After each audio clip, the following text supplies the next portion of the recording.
see a campsite, and it looks like they've got a fire. Is it them? That seems like it. I swear, they must have dragged 4 cases of beer out here. Track them down, and don't let them see you. What a job this is.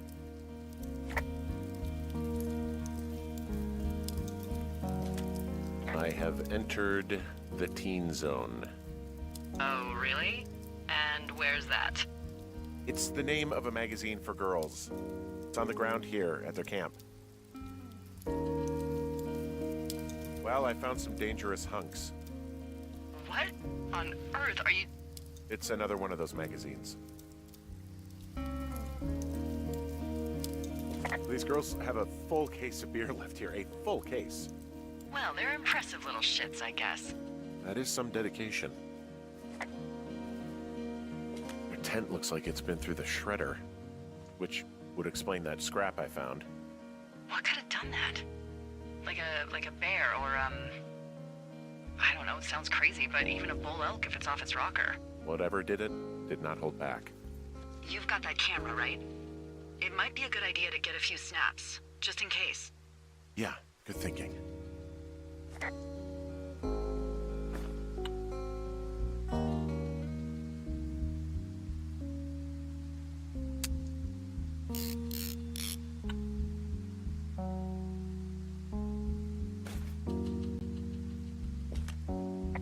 Some of their clothes are all torn up. That's not good.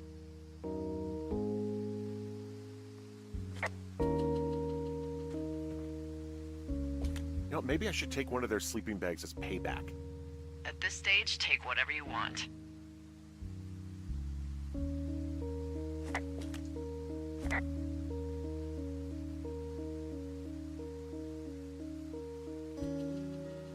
Looks like someone left a note.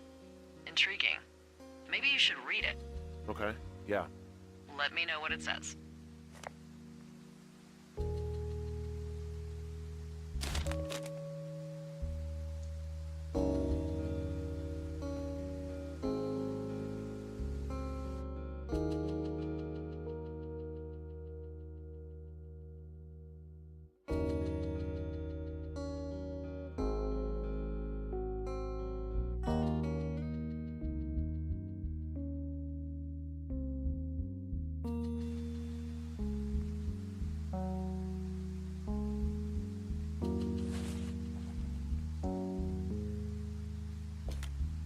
Oh, they're gone, for sure. Well, what's it say?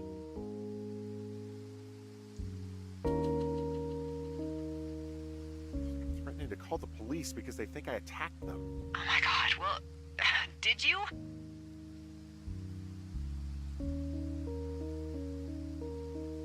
No, well, hey, I didn't do this, okay? Someone or something went to town here, but it wasn't me. Because I told you to scare them, not assault them. Yeah, I took their whiskey back at the lake, but that just felt like, I don't know, the cost of doing business. That's different, okay? And I don't blame you. This is, I don't know, weird as hell, but it wasn't me. It's okay. I believe you. Weird stuff happens in the woods. It could be other campers. They could be having a bad mushroom trip. We really don't know. But they're gone. There's no way to call the cops. They're not coming back. And we can get to work. I'd really like to start enjoying a quiet summer. Yeah, me too.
Henry? Yeah. What do you look like? Why are you asking? Because I'm horribly superficial.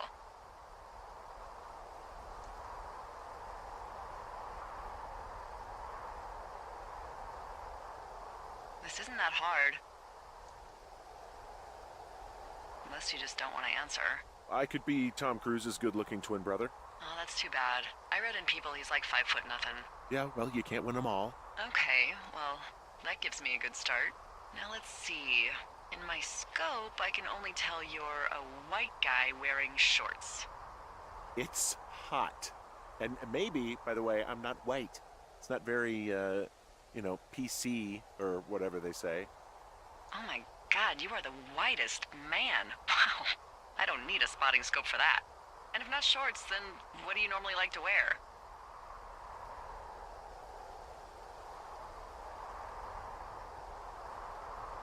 Clothes. I don't really think about it. Oh, come on. I got a sweatshirt I like. Good jacket I got at the Buckle Barn. Ooh, I love the Buckle Barn. Just one of those brown ones, you know. I do. Now tell me about your face. I'm looking at you across the bar. What do I see?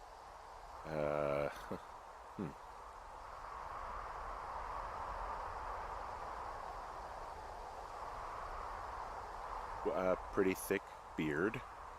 Oh, have you always had a beard? For a while, yeah. All right, perfect. I want to know about your eyes. Get out of here. I'm drawing you. I need to know. You're what? Is that okay? Don't don't answer. I'm gonna do it regardless. Fine. Your eyes, tell me.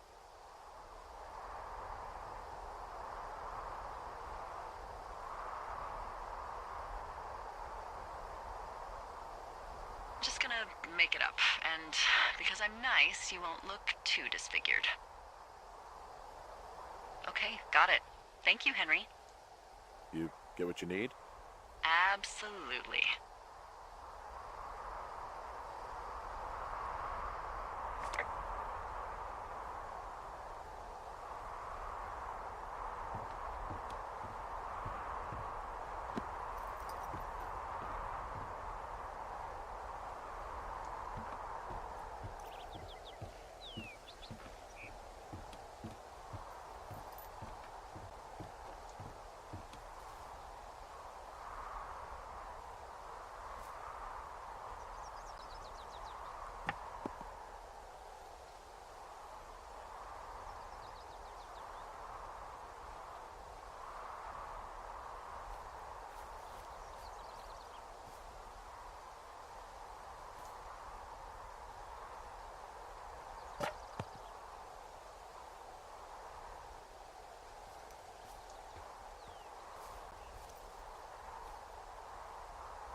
Did your wife's illness have anything to do with you taking this job, or did you just fall prey to the service's big recruiting push?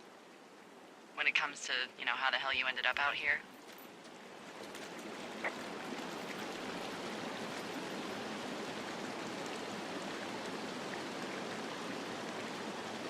I saw the job in the paper and figured, what the heck? What the heck? I've got no ties and no life. Better go spend what's left of it in utter loneliness. Something like that? Yeah, thanks to last summer, the bump in Forest Service budget actually allowed for us to advertise for the job. Glad it worked.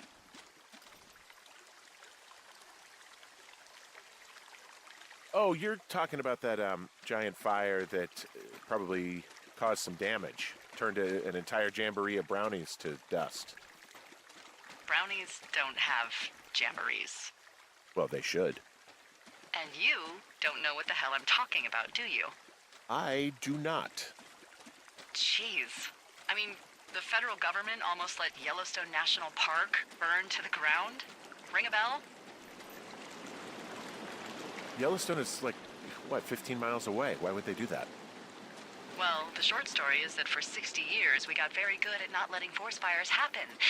And then about 15 years ago, they decided that forest fires in wilderness areas like Yellowstone should be left to burn. So that's what they did. I can't believe you didn't hear about this. There were reports that the entire park was gone. Dan Rather telling the country that President Reagan didn't care on the nightly news. I mean, what the hell's he gonna do? Smoke jump in and snuff one out for the Gipper? So what should they have done? I don't even know. By the time the Yellowstone folks realized the little fires weren't gonna burn themselves out, 100,000 acres were gone. It's Yellowstone, People don't want to touch it. But we touch it every single day. But hey, I got a 30 cents an hour raise because we can't have another fiasco. Like the goddamn park can burn down again.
I got that window all patched up.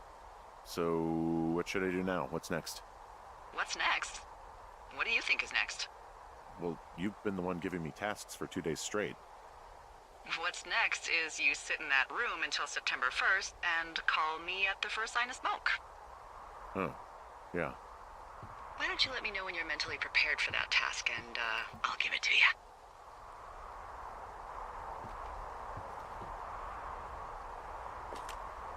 Okay, I think I am ready to tackle my long-term commitment of keeping this national forest safe from total destruction. I am glad to hear you've really thought this through. Of course. We've issued you a comfy chair to sit in and everything. You know, it's not really that comfy. I mean, it's wooden and there's no padding. I think I actually got a splinter in my thigh this morning. Aww. Well, regardless, take a seat. The forest depends on you.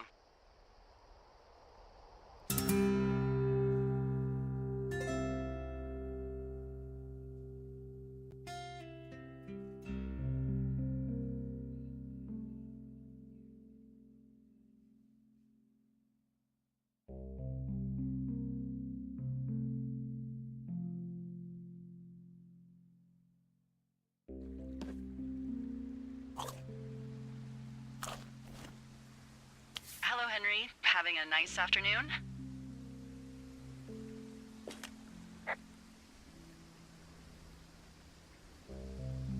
I might never leave.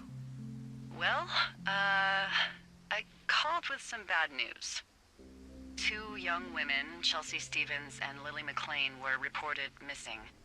They've got parents out in California who haven't heard from them in a week. They were supposed to meet an aunt down in Cody. If they're the girls from last week, then you're probably the last person to have seen them.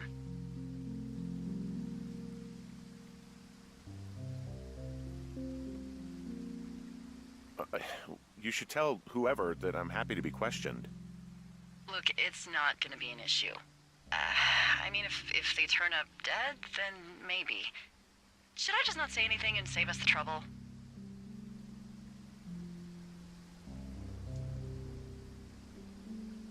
I think it's worth mentioning something. Yeah. I'll keep it vague. I really don't want to talk to the cops. Me neither. All right, Henry, thanks. Enjoy the sunset.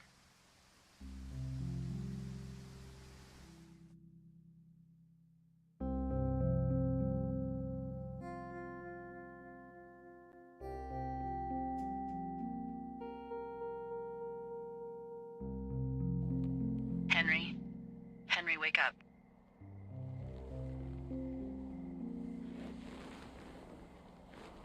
Get out of bed and pick up the radio.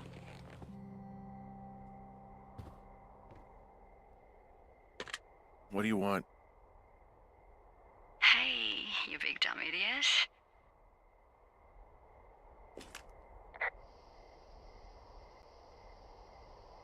Hi, Jules.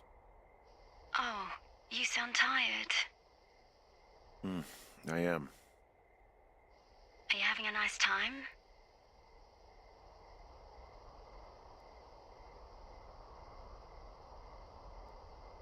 Sure.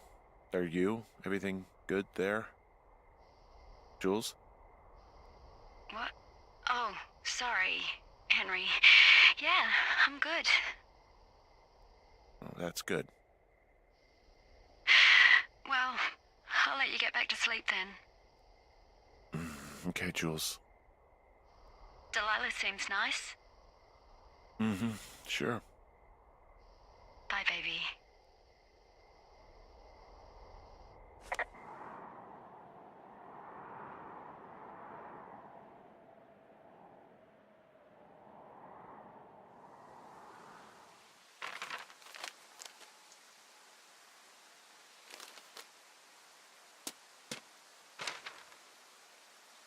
Is it too much of a pain in the ass to bring supplies all the way up to our towers? Well, I get my stuff hand-delivered. Oh, how's that work? It's the perks of a decade of service. You're out hiking in 90-degree heat, and I get to do crosswords. Isn't life miserably unfair? Anyway, when you find the supply drop, remember it's not just for you, okay? Other lookouts, biologists, a few people get their food there, and I don't want to have to call in for more. There should be loads of good stuff, though. Beans, prunes, jerky. You know, my sister eats 6 prunes a day. 6. She's, like, really precise about it. She'd be great at this job if she didn't need wheelbarrows full of marijuana to function.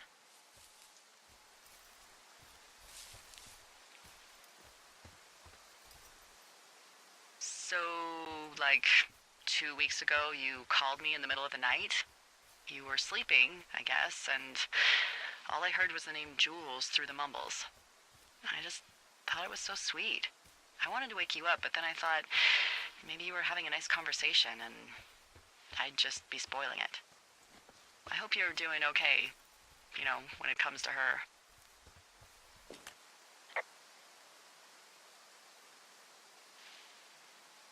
I am. Good. I'm glad.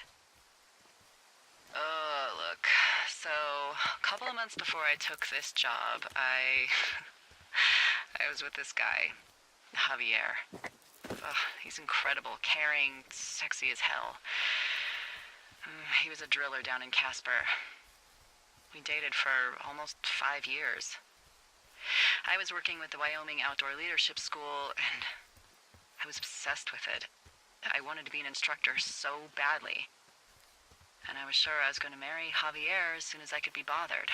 Walls was also a good excuse to get out of town, drink whiskey in the mountains, cut loose.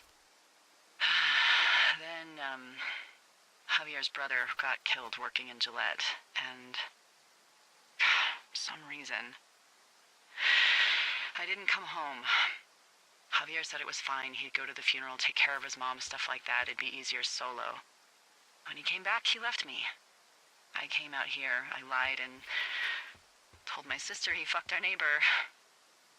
I've just lied about it for over 10 years.